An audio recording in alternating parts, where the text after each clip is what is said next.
Dr. Frances Cress Welsing has finally taken her place among the ancestors. The Queen Mother of African intellectualism inspired fully 3 generations of Africans both in the U.S. and abroad with a fuller understanding of the psychology of white supremacy, why it's at war with us and will not stop. Why no amount of negotiating with them, no amount of begging, pleading, or cultural assimilation with them will change this.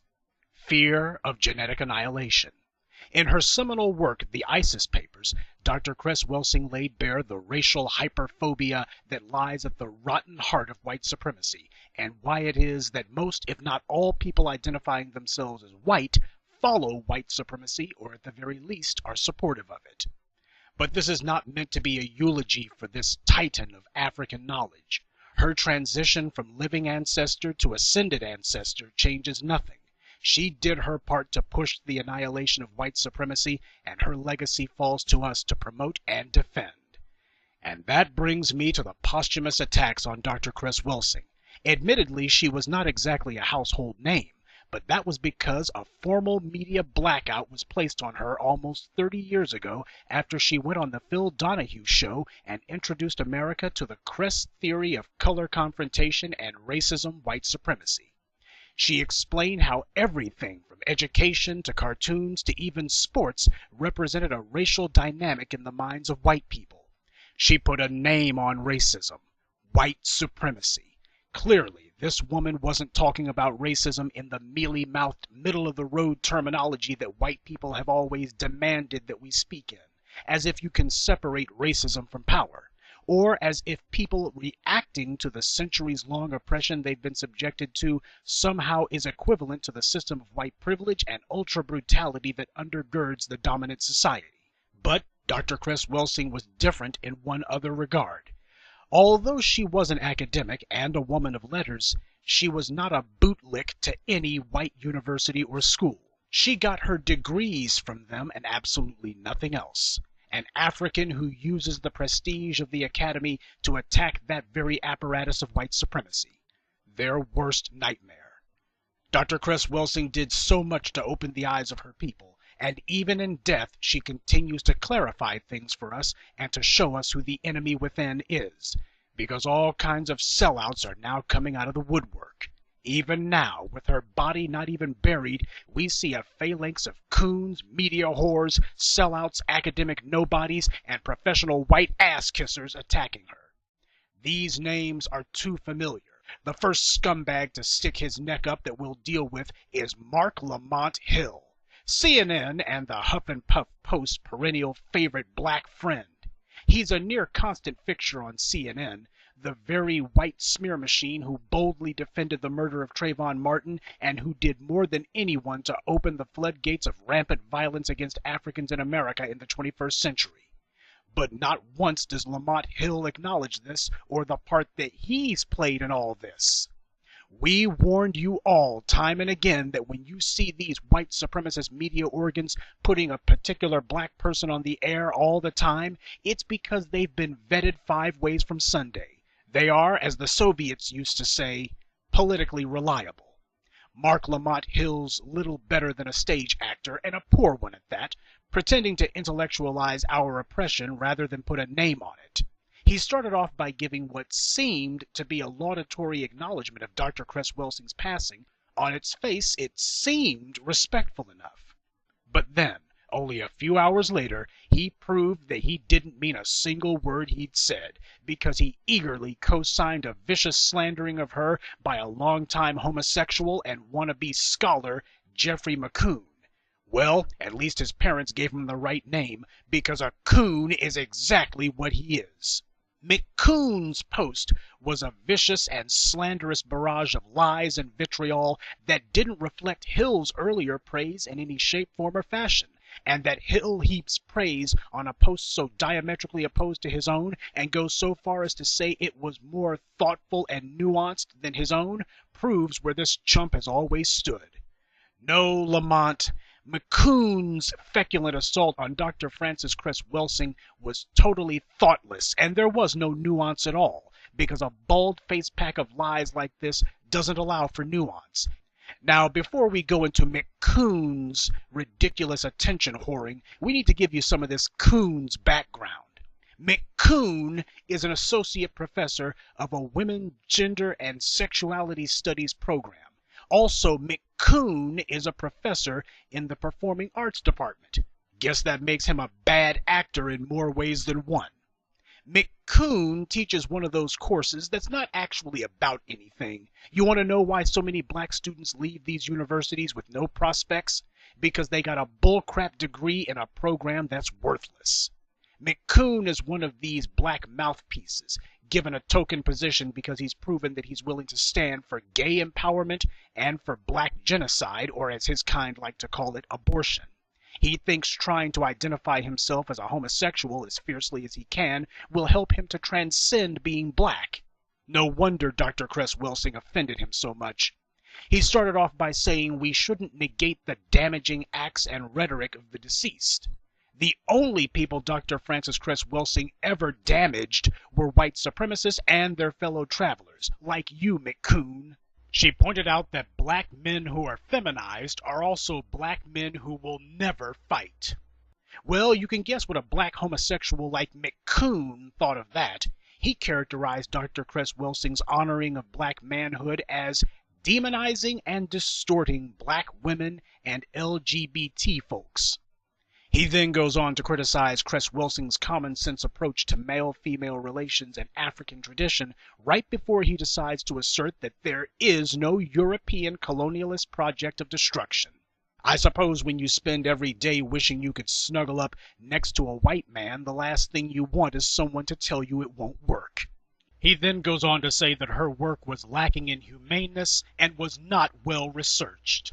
You know, Jason had a discussion not so long ago with a so-called professor of intercultural communication and rhetoric, yet another program that doesn't mean anything.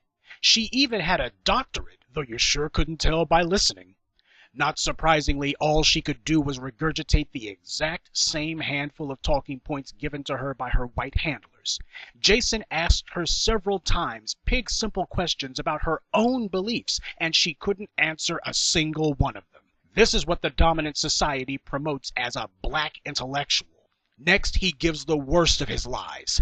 This piece of dirt actually had the nerve to compare this grandmaster teacher herself to genocidal rapists like Thomas Jefferson and George Washington, calling her a tyrannous voice of black radical ridiculousness. I suppose that's as opposed to the tyrannous voice of radical gay ridiculousness that he represents. Let me tell you something, Coon.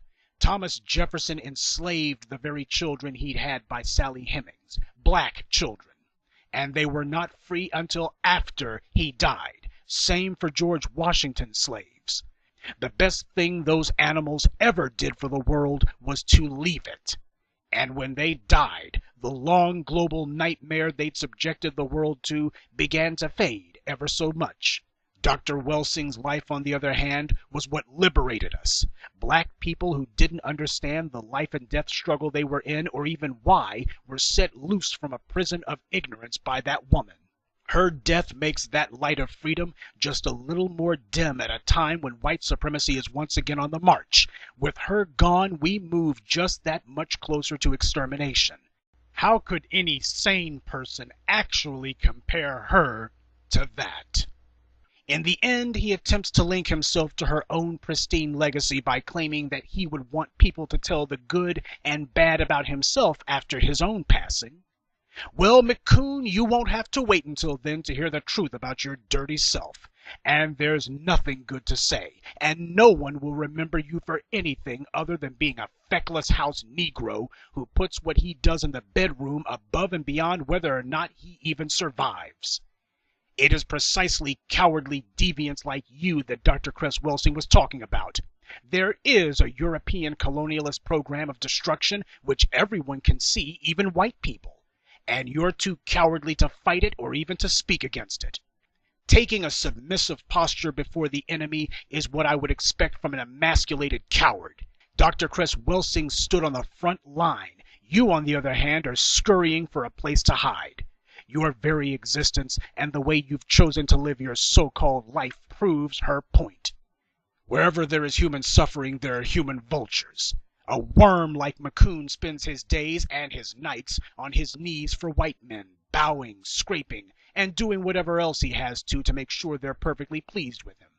Make no mistake, the audience he and his cohorts are trying to reach with this little stunt isn't black people, and the target isn't Dr. Cress Welsing either. The target is you and me, and the audience is their white handlers. And if an otherwise wannabe academic nobody wasn't enough, we have a total nobody. And like his other two pals, he presses the same pathetic lie, and for the exact same reason. It is precisely this type of absurd hyper-exaggeration and idiotic overreach that has prompted so many to see the gay movement as being nothing other than a pack of radical anti-heterosexual bigots. It's plain to see you have an issue with being black and with Africans in general. It's also obvious that you have a lot of unresolved issues from your childhood and are too inept or morally cowardly to face them. To R.L. Stevens and Jeff the Coon, this is the reason why you got no black support in California when Proposition 8 was on the ballot. You've made your utter hatred of black heterosexuals crystal clear. If we follow your ideology, then within 50 years there will be no more black people in the United States. To us, that's a nightmare, though to you it would seem you think it's the best of all possible worlds. And your relentless insistence that whatever pathetic adjective you put after or before your ethnicity means something is a delusion for you and a danger to us should we be so silly as to keep you around. The society doesn't give a damn what you believe, what you do for a living, or in the bedroom. You're black, and that makes everything else irrelevant. Hide your head in the sand all you want. They aren't playing along with your escapist fantasy. He then goes on to say that this alleged anti-gay streak was in fact the only point Dr. Cress Welsing spent her life trying to make. You heard that right. He said Dr. Frances Cress Welsing's anti-gay ideology isn't a side dish, it's the main course stemming from her position. He then goes on to say that under her worldview, the most revolutionary thing he could possibly do is impregnate black women. Again, an empty-headed clod who clearly doesn't know anything about Dr. Frances Cress Welsing's work other than that she didn't endorse homosexuality, and to him, that was enough. Also, she said a black man shouldn't marry, much less have children, until he passed the age of 35, so he'd be best established financially and ready to support a family. That's a far cry from the moronic caricature of her position that this clown was trying to assert. And yes, under a system of white domination that has made it a capital offense for a black child to walk the streets, it is indeed a revolutionary act for those being subjected to genocide to keep producing more black children. Though one has to wonder why a homosexual like this Stevens character even cares whether or not black women get pregnant. When we tell you that these clowns identify more with white supremacists than they do with black people, that's exactly what we meant. And if Dr. Cress Welsing's championing of black heterosexuality is too much for you to tolerate, then tough. She was our queen mother teacher, not yours.